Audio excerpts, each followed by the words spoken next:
పోయిన సంవత్సరం కంటే కూడా ఈ బడ్జెట్లో 5,773 ప్లస్ వ్యాట్ మీద 2,000 అంటే 7,773 కోట్ల రూపాయలు గత సంవత్సరం కంటే ఎక్సైజ్ మీద ఆదాయం ఎక్కువ వస్తుందని బడ్జెట్లో పెట్టారు.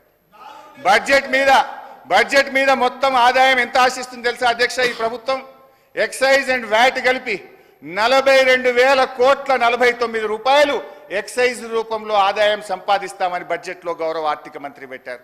42,000 కోట్లు అధ్యక్ష. అంటే గతంలో ఇదే భట్టి గారు ఇదే అసెంబ్లీలో మాట్లాడారు. అప్పుడు ఉన్నది 25,000 కోట్ల ఆదాయం, వీళ్ళు 42,000 కోట్లు చేసింది. ఇప్పుడు ఏం మాట్లాడినరో భట్టి గారు ఎక్సైజ్ మీద నేను వినిపిస్తా అధ్యక్ష. అంటే ప్రతిపక్షంలో ఒక మాట, అధికారంలోకి రాగానే మర్చిపోతారు. గ్రామీణ ప్రాంతాల్లో మద్యం సమస్య అత్యంత భయానకంగా మారింది. బెల్ట్ షాపులు పెట్టి జనాన్ని విపరీతంగా పీడిస్తున్నారు. దీని గురించి ఆలోచన చేయండి అధ్యక్ష. ఆ రోజు గ్రామానికో బెల్ట్ షాప్ ఉంది. ఇప్పుడు మీరు చెప్పే 42,000 కోట్లు కావాలంటే గల్లీకో బెల్ట్ షాప్ పెట్టారు. మీరు గల్లీకో బెల్ట్ షాప్ పెట్టే పరిస్థితి వచ్చింది అధ్యక్ష. ఇంకా అధ్యక్ష కృష్ణారావు గారు, హరీష్ రావు గారు అధ్యక్ష చెప్పిన దానిలో వాస్తవికత ఎంత ఆలోచన చేసిన అధ్యక్ష. గతంలో 2023లో 19,000 ఆదాయాన్ని మాట్లాడినారు. వాస్తవంగా ఆ లెక్కకు వస్తే 2014లో కేవలం 10,000 కోట్ల రూపాయలు ఉంటే ఎక్సైజ్ ఆదాయం. చివరిగా చూపించిన ఆదాయం అయితే ఉంది అధ్యక్ష, ఇది రేట్లు పెంచో బెల్ట్ పెంచో కాదు అధ్యక్ష.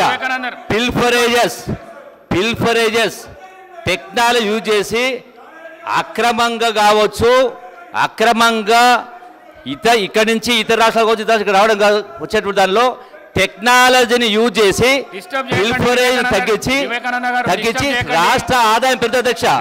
రేట్లు పెంచు బెల్ట్ షాపులు పెంచు కాదు అధ్యక్ష. ఈ వాస్తవాన్ని గ్రహించాలని కోరుతా ఉన్నా అధ్యక్ష. సార్ గౌరవ స్పీకర్ గారు ఒక్క సబ్మిషన్ సార్. హరీష్ రావు గారు మీరేమన్నారు?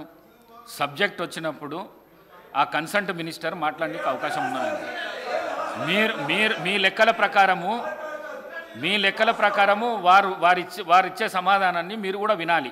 వివేకానంద గారు మీరు సభా సమయాన్ని వృధా చేయొద్దు ప్లీజ్. అంత జోష్కు రాకండి మీరు ప్లీజ్. హరీష్ రావు గారు sir. Speaker sir, L A minister గారు ఉన్నారు, అనుభవజ్ఞులైన ఉప ముఖ్యమంత్రి గారు ఉన్నారు. సార్ ఇది బడ్జెట్ మీద చర్చ. అబ్జెక్షన్ ఉంటే ఎల్ఏ మినిస్టర్ కానీ డిప్యూటీ సీఎం ఫైనాన్స్ కానీ లేవాలి అధ్యక్ష. రేపు పద్దుల మీద చర్చ ఉంది. పద్దుల మీద రేపు చర్చ ఉన్నప్పుడు కన్సర్న్ మినిస్టర్స్ని చెప్పమనండి, అభ్యంతరం లేదు. ఇప్పుడు నేను ఒక్క శాఖకు ఒక మంత్రి లేస్తే నేను ఇప్పుడు 32 శాఖలు మాట్లాడాలి. అందరు లేస్తారా మంత్రులు? They have to answer. రేపటి నుంచి పద్దులు ఉన్నాయి, దాని మీద మాట్లాడమనండి ఒకటి. ఇప్పుడు ఏదన్నా చెప్పాల్సి ఉంటే డిప్యూటీ సీఎం చెప్పాలి, నేను డీవియేట్ అయితే ఎల్ఏ మినిస్టర్ గారు మాట్లాడాలి, లేదా సభానాయకుడికి అవకాశం ఉంటుంది. దయచేసి మినిస్టర్స్ నుంచి ఇంటరప్షన్ లేకుండా చూడండి. అయితే గౌరవనీయులు మన జూపల్లి కృష్ణారావు గారు ఎక్సైజ్ మంత్రి గారు వాస్తవాలు ఒప్పుకున్నందుకు వారికి ధన్యవాదాలు. 7,000 కోట్లు పెంచుతున్నాం. ఈసారి ఎక్సైజ్ మీద 42,000 కోట్ల ఆదాయాన్ని మేము గల్లీకో బెల్ట్ షాపు పెట్టి ప్రజల రక్త మాంసాలు పీల్చి పిప్పి చేసి వసూలు చేస్తామని ఆయన హరీష్ రావు గారు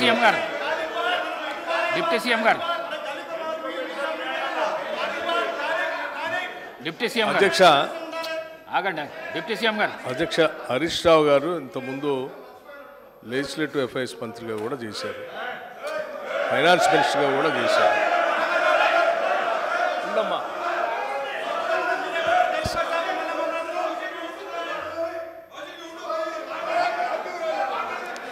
సభలో ఇవాళ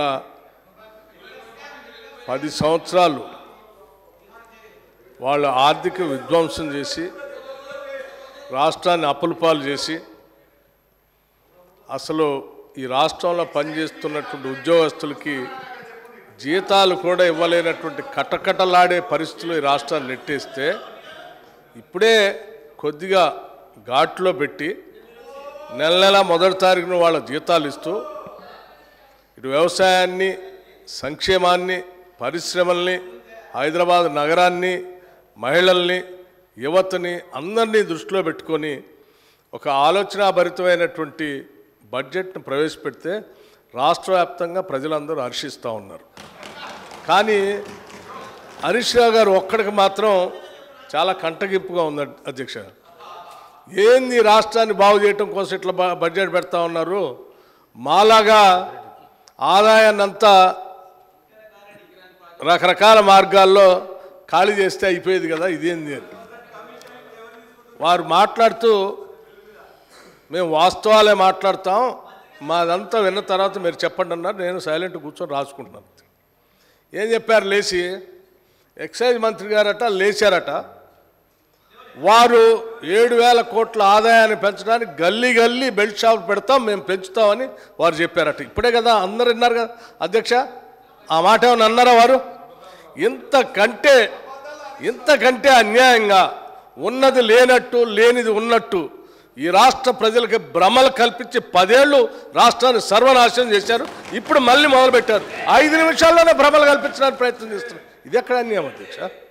మీరు వాస్తవాలు జాగ్రత్తగా రాష్ట్ర ప్రయోజనాల కోసం క్రిటికల్ ఎనాలిటికల్గా మేము పెట్టిన బడ్జెట్ మీద ఇగో దీన్ని పెట్టారు, ఈ శాఖకి ఇది సరిపోలేదు, ఈ శాఖకి తగ్గించారు, ఈ శాఖ పెంచారు, దీనివల్ల యువతకు నష్టం అవుతుంది, దీనివల్ల 72,000 కోట్లు పెట్టడం వల్ల వ్యవసాయానికి నష్టం జరుగుతుంది, అంత పెట్టకుండా ఉండాల్సి ఉండే, మాలాగా ఏదో 15,000-20,000 కోట్లు పెడితే బాగుండేది, లేకపోతే హైదరాబాద్ నగరానికి 10,000 కోట్లు పెట్టారు, ఎందుకు పెట్టారు అనవసరం, దీన్ని గాలికి వదిలేస్తే మాలా కొద్ది వర్షం రాగానే మొత్తం మురుగునీళ్ళంతా రోడ్డు మీదకి వచ్చి ఇబ్బంది పడేవాళ్ళు, అట్లా చేయాలి. కానీ ఇదంతా ఏందని చెప్తే కొద్దిగా బాగుంది. ఇవన్నీ వదిలేసి ఏదేదో మాట్లాడుతున్నాను. నేను ఇప్పటికి కూడా చెప్తా ఉన్నాను, మీరు చెప్పేదాన్ని ప్రతిదాన్ని వింటా ఉన్నాం.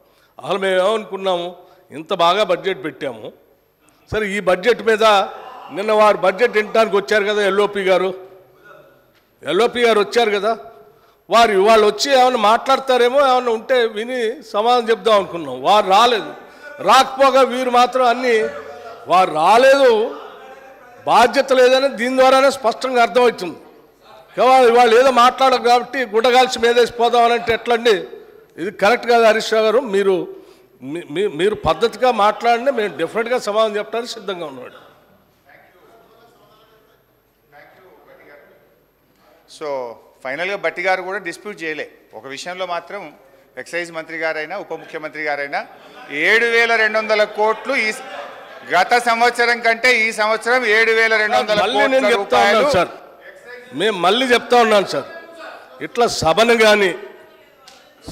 తప్పుదోవ పట్టించడానికి కానీ ఈ రాష్ట్ర ప్రజలను తప్పుదోవ పట్టించడానికి కానీ ప్రయత్నం చేస్తే ఇది సరైన పద్ధతి కాదు అధ్యక్ష. నేను మళ్ళొకసారి వారికి విజ్ఞప్తి చేస్తూ ఉన్నాను. నేనటో ఒప్పుకున్నాను అటు వారు చెప్పిన దానికి. ఏ ఒప్పుకున్నాను అధ్యక్ష? మీ ముందే కదా మాట్లాడింది.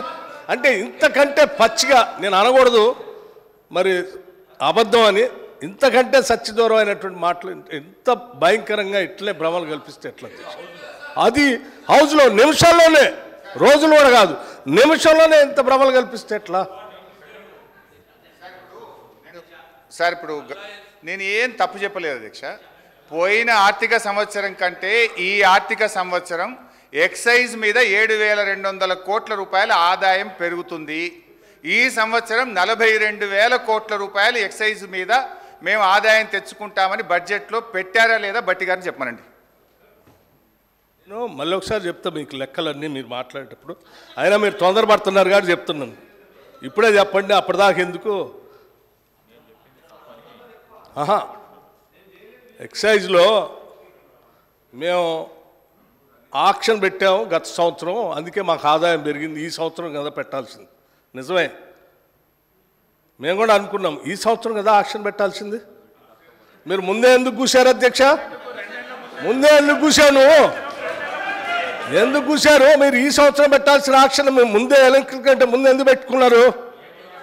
అంటే ఏదో దాంట్లో ఎంత దొరికితే అంత దోసుకుందాం అనే ఆలోచన మీది, అది తప్ప ఇంకోట. రెండోది నేను ఇంకోటి చెప్తున్నా. ఏంటి అధ్యక్ష? టానిక్ లాంటి షాప్స్, దుకాణాలు పెట్టి ఆక్షన్ ద్వారా స్పష్టంగా ప్రభుత్వానికి రావాల్సిన ఆదాయాన్ని ప్రభుత్వానికి రానియకుండా సంబంధం లేకుండా అడ్డగోలుగా మీరు లైసెన్సులు ఇచ్చి టానిక్ లాంటివి పెట్టి ప్రభుత్వానికి రావాల్సిన ఆదాయాన్ని కొద్దిమంది కుటుంబాల చేతుల్లో బయటట్టు చేశారు. అటువంటి దాన్ని మేము పోనీయం. ఆ ఆదాయం అంతా రాష్ట్రానికి వచ్చేటట్టే చేస్తాం. అటువంటి వ్యక్తుల చేతుల్లోకి రాష్ట్ర ఖజానాన్ని పోనీయకుండా మేము జాగ్రత్త కాపాడుతాం. ఆ లెక్కలు కూడా చెప్తాను. మీరు తొందరపడుతున్నారు కాబట్టి ముందే చెప్పాను. ఇంకా ఉంది దాని గురించి అన్నీ చెప్తాను.